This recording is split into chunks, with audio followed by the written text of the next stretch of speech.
Maurice, Afrique du Sud, Seychelles, Tunisie et Maroc, voilà le top 5 des pays africains les plus innovants. C'est ce que révèle le classement 2015 établi par l'Organisation mondiale de la propriété intellectuelle. Un classement qui se base sur près de 80 indicateurs.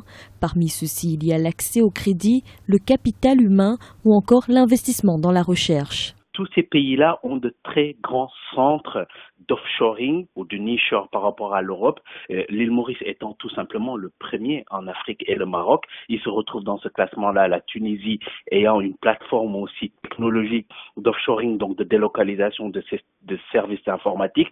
Cela veut dire que dans le capital humain, quand on forme bien les Africains, nous pouvons être à la pointe de l'innovation, surtout technologique. On n'a pas besoin d'être là où les grandes économies réalisent de grandes choses. À distance, avec des startups, nous pouvons participer à l'élaboration, à la construction des contenus dans les nouvelles technologies. Dans ce classement 2015, les résultats sont en nette hausse pour plusieurs pays du continent.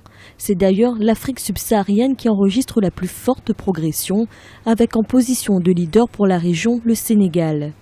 Le rapport souligne que le pays s'est distingué par une performance supérieure à son niveau de développement. C'est dû aux réformes mises en place depuis l'arrivée du président Macky Sall sur l'environnement des affaires, sur l'investissement autour du plan Sénégal émergent avec son PAP qui va de 2014 à 2018. Donc, ce classement vaut au Sénégal vraiment une attention particulière et d'autant plus nous pouvons le dire parce que nous pensons qu'il y a énormément de marge de progression pour le Sénégal dans ce classement.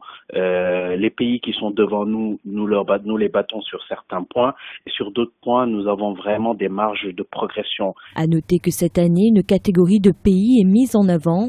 Il s'agit de ce que les auteurs du classement appellent les bons élèves de l'innovation. Le Rwanda, le Mozambique et le Malawi en font partie. Ces pays à faible revenu ont réussi l'exploit d'obtenir les mêmes résultats que les États à revenus intermédiaires.